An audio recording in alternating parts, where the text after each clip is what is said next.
Few friendships in entertainment history have carried the weight, loyalty, and complexity of the one between Frank Sinatra and Sammy Davis Jr. On stage, the Rat Pack dazzled audiences with their effortless charm and camaraderie. Behind the scenes, however, their relationship was much deeper, shaped by personal struggles, racial barriers, and a shared understanding of life in the spotlight. Sinatra's influence went far beyond music.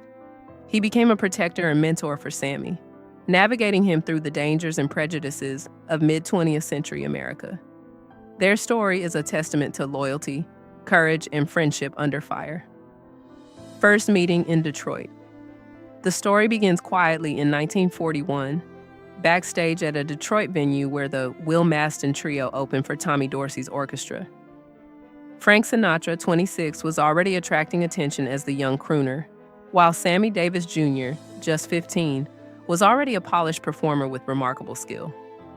Their first meeting was brief, but it planted the seed for a lifelong connection. Though their paths diverged as each pursued their careers, the bond never fully disappeared. What began as a casual introduction quietly grew into mutual recognition and respect, a foundation that would later become unbreakable. Reconnecting in Los Angeles. In 1945, Sammy made a deliberate return, visiting Sinatra at his CBS radio show in Los Angeles. This wasn't a random encounter. It was a continuation of a conversation paused in Detroit. Sinatra's attention to Sammy at this point demonstrated early signs of his instinctive loyalty and mentorship. By 1947, Sinatra had gained enough influence to shape his performances and invited the Will Maston Trio to open for him at the Capitol Theater in New York. He encouraged Sammy to sing in his own voice rather than rely on impressions, offering both artistic guidance and personal validation that would remain meaningful for decades. Loyalty beyond music. Their bond extended beyond mentorship. In March 1950, when Sammy was turned away from the Copacabana in New York due to his race, Sinatra intervened quietly, ensuring Sammy could attend the following night. He acted not for publicity, but out of loyalty and principle. Sammy's admiration for Sinatra grew into reverence, and he modeled himself after him, from suits and posture to his signature hairstyle. For Sammy, Sinatra represented more than a star. He was a blueprint for resilience, professionalism, and dignity in a world that was often hostile to African American entertainers. The 1954 car accident. In November 1954, tragedy struck when Sammy was involved in a car accident that severely damaged his face and eye. The collision threatened not only his career, but his very identity as a performer. Sinatra stepped in without fanfare, covering medical expenses and providing housing until Sammy could return to the stage. 2 months later, Sammy was performing again, supported and protected. This act demonstrated that Sinatra's loyalty was personal and immediate, not performative. Their connection, forged quietly backstage, became a lifeline when the world seemed determined to pull Sammy under. Confronting segregation, Sinatra's support was especially critical given the era's racial barriers. He refused to perform at venues that barred Sammy, leveraging his fame to challenge unjust policies. When Las Vegas hotels and theaters restricted access based on race, Sinatra's insistence on inclusion not only protected Sammy but also pushed the city toward eventual desegregation. His previous work in The House I Live In demonstrated his awareness of prejudice, and his actions with Sammy were consistent with a lifelong commitment to fairness. Together, they broke barriers that would have been impossible for Sammy to challenge alone. Professional triumphs together. Through the 1950s, Sammy gained opportunities that were rare for African American performers.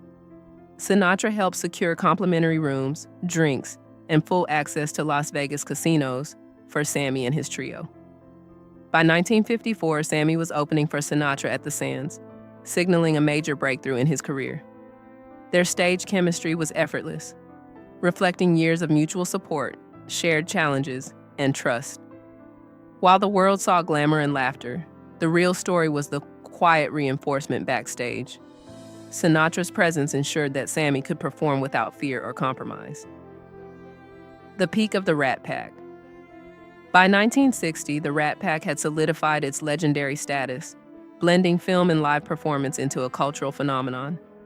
Sinatra, Dean Martin, Sammy Davis Jr., Peter Lawford, and Joey Bishop captured audiences in Ocean's 11 and the Summit nightclub shows at the Sands Hotel. Yet the true depth of their bond was rarely visible. Sinatra's role extended beyond camaraderie. He acted as a shield against both public and private dangers, reinforcing Sammy's confidence while challenging a society slow to recognize equality. Their peak was not just in fame, but in enduring friendship forged over decades. Behind the curtains, personal loyalty.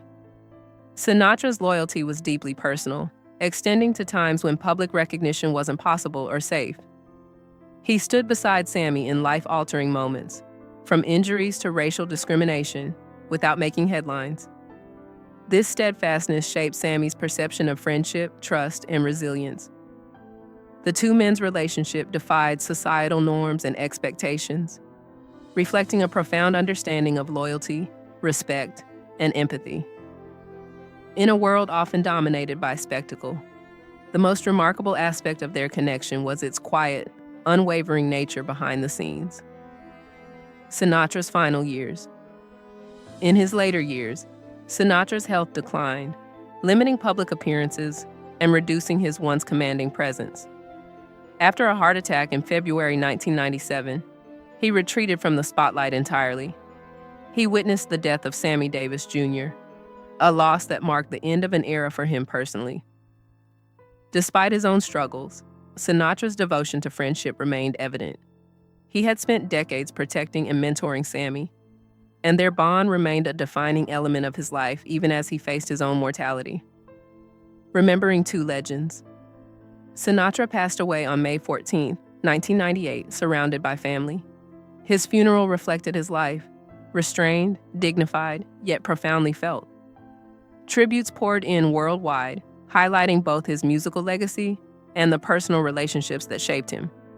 Sinatra was laid to rest next to his parents, leaving behind a legacy not only of artistry but also of loyalty, courage, and human connection. The friendship he shared with Sammy Davis Jr. remained one of the most defining aspects of his life, demonstrating that true bonds can transcend fame, time, and societal challenges. Conclusion: a bond beyond time.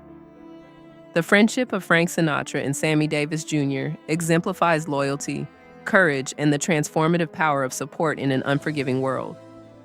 From Detroit's backstage to the bright lights of Las Vegas, their relationship endured injuries, prejudice, and the pressures of fame. Sinatra was more than a friend. He was a protector, mentor, and brother to Sammy. Their story reminds us that true friendship is not measured in applause or accolades, but in unwavering presence, advocacy, and courage during life's most challenging moments. The legacy they left is timeless, echoing far beyond the music they created.